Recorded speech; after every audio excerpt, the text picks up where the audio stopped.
from the College by the Lake, Coeur d'Alene, Idaho. Local, regional, national, and international guests discussing the issues and topics affecting the way you live are on Forum, the North Idaho College Public Forum, with your host and moderator, political scientist Tony Stewart. Welcome to the North Idaho College Public Forum. On this particular program, we're going to be discussing the issue of growth in public school systems. Some counties and some regions throughout the United States are growing at a very rapid rate, and one of the impacts of that growth is how we deal with public education, K through 12. That growth results in certainly an increase in number of students and therefore expansion of the curricula, the staff and faculty, and certainly the facilities. One of those communities that is experiencing that kind of growth is in Kootenai County, the city of Coeur d'Alene. And we're very pleased to have with us a guest today that is so qualified to speak of that growth. We'll talk about it on a more regional basis and then have the case study of Coeur d'Alene in the background. We welcome to the program Doug Criswell, who is the superintendent of School District 271 in Idaho, which is the Coeur d'Alene School District. Our guest has not only served in that capacity for the past 2 years, but at previous times he's been the interim superintendent. Prior to that, he was the assistant superintendent of the school district. He has served as director of personnel and also the coordinator of curricula studies. He certainly has a great background, and he's been a principal, and prior to that, for 7 years, he taught in the public schools of the state of Washington. Our guest holds a baccalaureate degree from Eastern Washington University. In fact, he has 2 bachelor's degrees in the field of education. He holds a master's in education administration from Eastern Washington University and education specialist program at the University of Idaho. I also want to say about our guest that I'm very proud of his work in human rights. He's been on the board of directors of the Kootenai County Task Force on Human Relations for many years and has worked in that capacity to deal with Martin Luther King Day and the program as it relates to his school district and others in the county. As it has been in the past, Doug, welcome to our program. Thank you. Good to be here. And as always, I'm pleased to have regular panelist Steve Schenk, who is the Dean of College Relations and Development at North Idaho College, and we shall ask Steve to commence the questioning. Thank you, Tony. Doug, I saw an article not long ago in Time magazine that described the Rocky Mountain states, Idaho, Montana, Colorado, Utah, and New Mexico, as the new American heartland. And the article went on to describe that there's a massive in-migration to those states from both coasts. Certainly our area has shown some of the effects of that kind of a movement into the area. I wonder if you'd take some time to tell us about growth in Coeur d'Alene over the last 4 or 5 years and put it into some sort of a numerical perspective for us. And if you can, comment on how that compares to growth in the rest of the state of Idaho and maybe some of the surrounding states if you're familiar with those figures. Well, I think you're absolutely right, and that article is absolutely right. I think has been a major influx of population, and of course that includes public school population in all of the Northwest and Rocky Mountain states, but and certainly in the state of Idaho, especially over the last 4 years. In the last 4 years in the state of Idaho, there's been on an average about a 6,000 student per year increase in the public schools in our state. Statewide. That's right. And we're somewhere in the neighborhood of, as I recall, 240,000 students now in the state of Idaho. In the case of Coeur d'Alene, we have grown the last 4 years by right at 1,400 students, 1,380 to be exact. That's a rate of about anywhere from 4 to 6% is what we've experienced over the last 4 years. And I can tell you that it's even with some new facilities that we've built, it is putting somewhat of a strain on the public schools of Coeur d'Alene.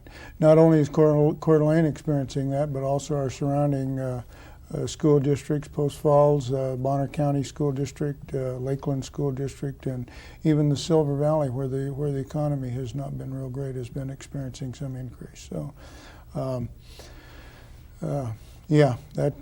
we are growing, and we're growing rather rapidly. Not very long ago, as a matter of fact, a year ago last spring, our our school district heard a report from a long-range planning committee that we had convened. They've been working on projecting growth and making recommendations on facilities and programs for our school district, and they had indicated, as a result of our work, had indicated that we anticipated about a 2% per year growth, say, over the next 10 years. Well, what we've been experiencing the last 4 years is a 4 to 6% growth, and projections are that that's not going to slow down in the near future. When you study demographic information for our region to try to make projections about how many students you're going to be serving in the near term and in the 5-10 years out, has the growth of the student population pretty well paralleled overall growth in the community? Are we seeing more young families with children coming into town, or are you actually trailing total increase in population, total growth in population increase for the county and for North Idaho? Oh, what we did was, what our long-range planning committee and our school administration did, is we went back and studied the last 25-year history of the Coeur d'Alene School District. Mm-hmm. And what we found over that period of time was about a 1% per year growth in our student population over that period of time. Certainly Kootenai County and Coeur d'Alene grew at a greater rate than that, and we were growing, and our retired community was a fairly high percent of that population. What we found, I think, in the last 4 years are younger families moving in, and as a result of that, more students in our public schools. Doug, we have viewers from a rather wide area. There's viewers in communities in Canada, and Oregon, Washington, Idaho, and Montana, and I sense that there are communities outside of the area of Idaho that are experiencing a similar growth to what you have just described. I would like for you to take this opportunity to contribute to what you've already experienced which they are moving into or anticipating. Could you give our viewers that might be in the field of education or in a community where they're beginning to have this growth, how does one anticipate addressing that extra load that would hit the school systems? I just would like for you to give some advice to our viewers. Well, let me tell you, Tony, what we did in the Coeur d'Alene School District, and then talk about what I might recommend to growing communities. We organized, like I say, almost 2 years ago now, a long-range, 2.5 years ago, a long-range planning committee. That long-range planning committee included about 30 citizens and about 30 school district representatives. And what we asked that committee to do was to help us identify, number one, programs that we might want to look at over the next 10 years. And number two, to help us project population growth and help us identify facilities that we might need to accommodate that growth. I think it was a very good process. What that committee, like I say, we looked at the 25-year history of the Coeur d'Alene School District, and we suggested there'd be about 2% per growth. We've missed that a little bit. However, that committee is ongoing, and we're continually revising our demographic information. Our committee took advantage of, we consulted with county planners, we consulted with city planners, we consulted with, private organizations in our community that just about anyone who might have some demographic information that would help us project that growth. The committee, in the case of the Coeur d'Alene School District, concluded is they concluded that we already had in place at that time a facilities levy to build 2 elementary schools, and we knew that that was a priority need. But that committee also suggested that we needed a second high school. And as a result, because we had, essentially in the neighborhood of 2,000 students at the existing high school, and we're projecting that it would grow at about 100 per year. So that committee was also very helpful in helping us pass a bond issue to build a second high school. And that project is in place right now, and that high school will open next fall. Now, that committee also suggested that our next immediate priority was going to be another middle school. We have 6th, 7th, and 8th grade middle schools. We have 2 of those schools in place. One of them is over 1,000 students. The other is is about 920 students, and our long-range planning committee suggested we needed about 750 students in each middle school. So you can see that we do have a critical need there. The other thing that committee helped us do was to identify, suggested to us that we need to do some major remodel of our existing high school. So rather than one new high school, one kind of old high school, we needed to raise the improve and remodel and renovate the existing high school, so we've got 2 equivalent facilities. So that committee helped us with that, and I can tell you the community representatives on that committee were very helpful. And like I say, they had access to resources in the community that were very helpful in projecting that growth. If I could just interject one point here that you brought to my mind. As you've had this growth, and I don't know where it'd be the same from one locale to another one, did you find that it impacted certain grades much more than others, so you can anticipate the facilities might have to be expanded more rapidly at one level than another one? Yes, we did that. As it turns out, over that 4-year period, it's been fairly evenly split, the growth at the elementary level and the growth at the secondary level. A couple of years ago, however, our greatest growth was at the high school level. What we had was a situation there where we had some very small graduating classes being replaced by some very large freshman 9th grade classes in our high school. But overall, probably over that period of time, you know, it's been fairly evenly balanced as far as our growth at each of those levels. The study, incidentally, did address, however, where that growth was going to be by grade level, and yeah, we looked at those specifics. So too. Anybody doing this would need to anticipate that. Yeah. I just had this assumption that when an area starts growing, it's more likely younger couples coming in to relocate, and it'd be younger children, but it sounds like that's not necessarily true. Well, it hasn't been with our experience, although this past year we had a larger growth at the elementary level than we did at any other grade levels. My advice in any case to a growing community is, number one, involve your community. Make sure that you have key representatives on your planning committee that you know, have access and resources and can help you project that growth, and then also help you identify facilities to meet that growth. And then make sure that you have, I think, in place a standing committee of some kind that's going to continue to monitor the changes to that growth and the changing need in facilities and programs. One final question before we go back to Steve. You have spent a lot of time talking about, you know, the community involvement, not only parents and others that are obviously most affected by what happens to their children, but you've tapped a lot of expertise in city government, county government, and private consultants and so forth.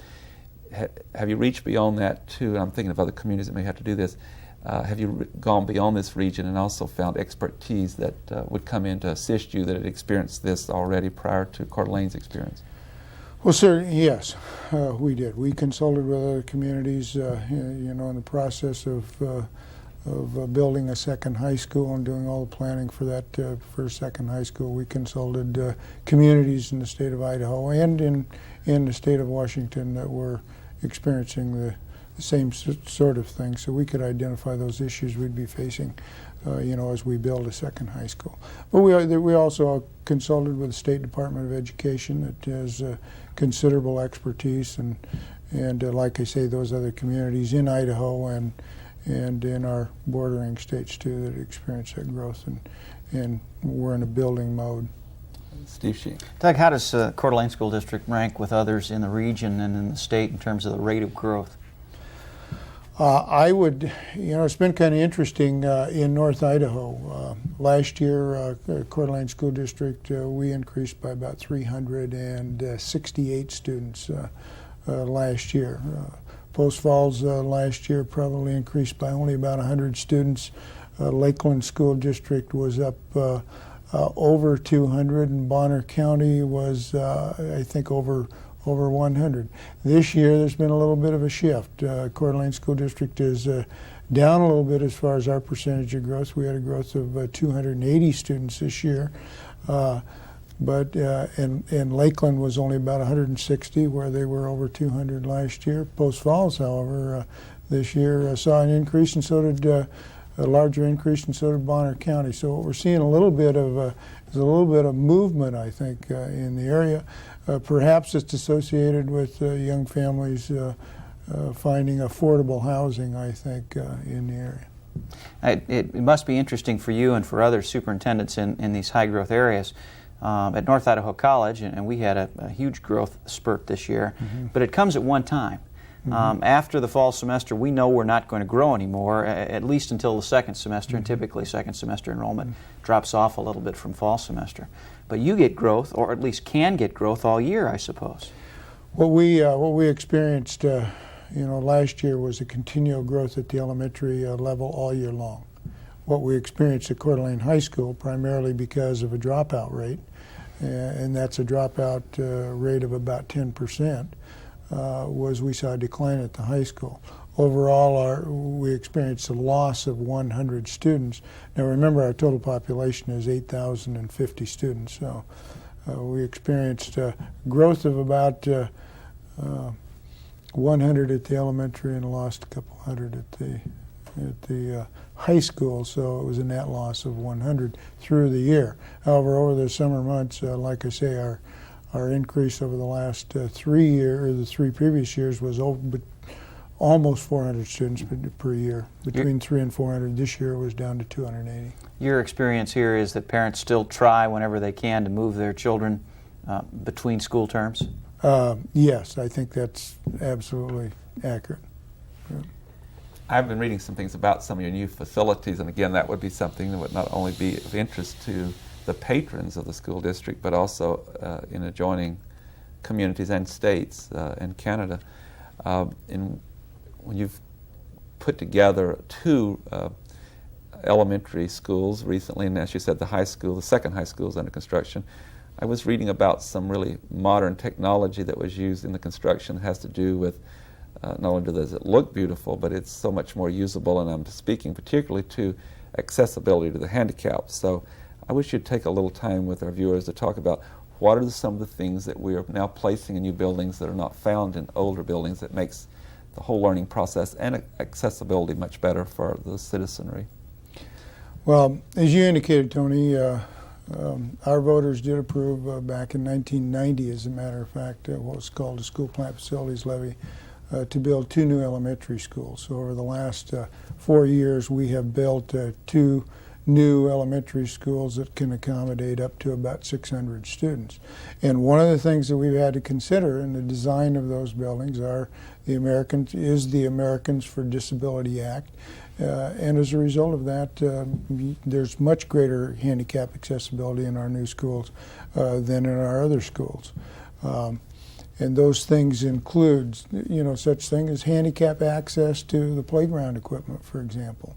It includes some raised wheelchair in the entrances to the schools from the parking lot along the sidewalks. Some markers that can be identified by the visually handicapped as well as the wheelchair handicapped. Certainly in the restrooms in the buildings there are new requirements, handicapped accessibility there. The hallways, the hallway requirements, classroom access, all of it's been... Doors are different too now, in the width of the doors are a lot of buildings now where if you're in a wheelchair you can push a button and the door will open, and you don't have to, if you're by yourself, you don't have to have the struggle of getting into the building. All those kind of things are helpful, aren't they? Are there other things that in technology that you've incorporated into these new buildings? Well, one thing we're making sure in our new elementary buildings is that we do have computer labs, as well as, of course, computers and telephones in every classroom and that sort of thing. But probably most dramatic is computer technology. and even in the elementary schools. We have a lab in each one of our 2 new elementary schools with 36 computers in each of those classes, or in each of those computer labs, and a full-time facilitator that and start teaching keyboarding skills to our elementary kids in grades 3, 4, and again in 5. Eventually, we'd like to have computer accessibility in all of our elementary schools. Right now, we are busing students from other elementary schools to our new buildings so they can have computer technology accessibility. And the plan is then, by the time they get to middle school, and the high school, they're at application level and they're applying those skills as opposed to learning the basic keyboarding at those levels. Mm-hmm. Steve Schenk. Doug, when you're in a rapid growth situation, I guess the big challenge is always going to be money, because sooner or later it boils down to that. But when you look at facilities, obviously you need space. The other side of the coin, though, is staff. Which, in your experience, has been the hardest need to meet? Certainly, those ongoing costs are a concern. As we've indicated, we've seen a growth of about 1,400 students. If you try and keep your class size average somewhere between 25 and 30 students to one teacher, with the average teacher cost of $25,000 to $30,000, well, you can see that's a fairly dramatic increase. But there's also the need for textbooks. There's a need for other kinds of supplies, desks, chairs, and that sort of thing in order to accommodate that growth. Certainly, that's an ongoing concern. Quite frankly, the biggest concern probably to most school districts in the state of Idaho is, however, the facilities. And that's because we have only one source of revenue to build facilities, and that's the property tax. Mm-hmm. We have somewhat, I think, of a property tax revolt in the state of Idaho, certainly a concern and a demand for some kind of property tax relief and tax reform. And that hasn't occurred in the state of Idaho. A bond issue takes a 66 2/3 yes vote in order to pass it, and that can sometimes be very difficult to get. So, probably our biggest concern is our funds to build buildings because of the limited resources. On the other hand, the state of Idaho does spend about $3,200 per year per student to educate our kids. The national average is $5,260 per student per year. So we're spending about $2,000 per student less than most states in the United States. Only one state in the United States spends less than Idaho does, and that's the state of Utah.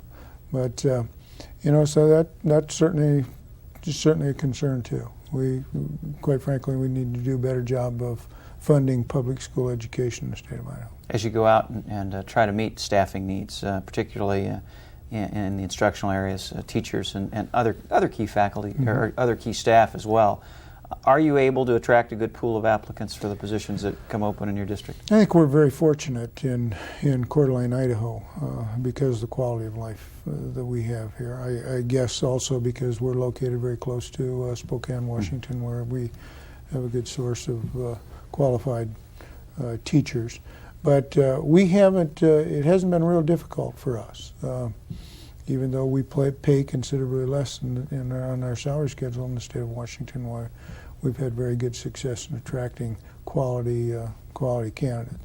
There are some specialized areas, sometimes in special education or communication disorder specialists, some real specialized employees sometimes we have difficulty with. Doug, when we talk about growth, you focus on problems all the time. Where do you get the money for new buildings? Can you pass that bond election? You've got to recruit staff. How do you handle all the influx of new people? But are there any positives? Yeah. Are there some things you like about being in charge of a growing district? I'm glad you asked that question. I really am. I've been with Coeur d'Alene School District now for 23 years, and I don't think our school district has ever been in better condition than it is right now. And I say that because we are building some buildings. As we indicated, we've opened 2 brand new elementary schools. We're building a new high school. On that bond issue we presented to the people for the second high school, we got a 78% yes vote. On our maintenance and operations supplemental levy, we got 70% yes vote just recently. So, you know, we are getting some buildings done. We have good parent, I think, and community support. Our budget is in good condition, and we have a department that budget is well managed. We have a good maintenance program, good food service program. Yes, I'm feeling very good about the Coeur d'Alene School District and where we're at. Most importantly, I think we do have quality teachers, well-qualified teachers, who have a tendency to move to Coeur d'Alene, join our school district, and stay rather than moving on to other places. So, yeah, there's a lot of positive things going on in the Coeur d'Alene School District and in our community. Something else that is of concern to a number of the legislators, and that is that you've already pointed out that we're about $2,000 per student less than in appropriations and funding than the average in the United States. Also with the growth in some districts around Idaho, and Ada County is another place, the area of Boise, in which growth has been tremendous in the last 10 years, that has almost forced increase in classroom size. And there's some national studies that indicate that the most quality education takes place when there's a lower ratio between the faculty member and the number of students in the classroom. How are we going to address that problem at the same time we're already behind in expenditures per student? Well, several years ago our state legislature did pass a piece of legislation that was in place for 1 year to try and get our student-teacher ratios in grades kindergarten through 3rd grade to 20-1. Like I say, that legislation lasted 1 year. The budget got tight the following year, and so that legislation went by the wayside. However, what we're trying to do, and you're absolutely right, what the national studies indicate is that if you can get in the primary grades, if you can get your numbers down to 17 students to 1 teacher, you can make a significant difference in the quality of education you provide.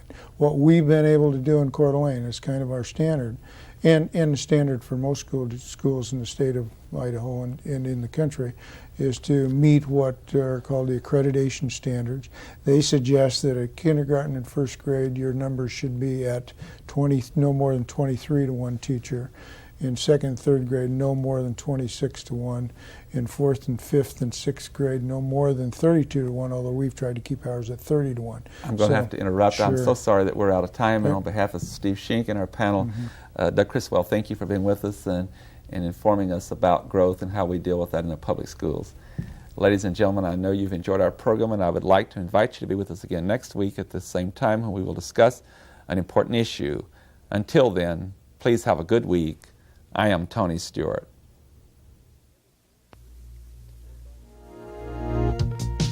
The North Idaho College Public Forum was videotaped live from the studios of Telemedia Services on the campus of North Idaho College for viewing at this more appropriate time. We invite you to join us again next week for another all-new edition of the North Idaho College Public Forum on this public television station.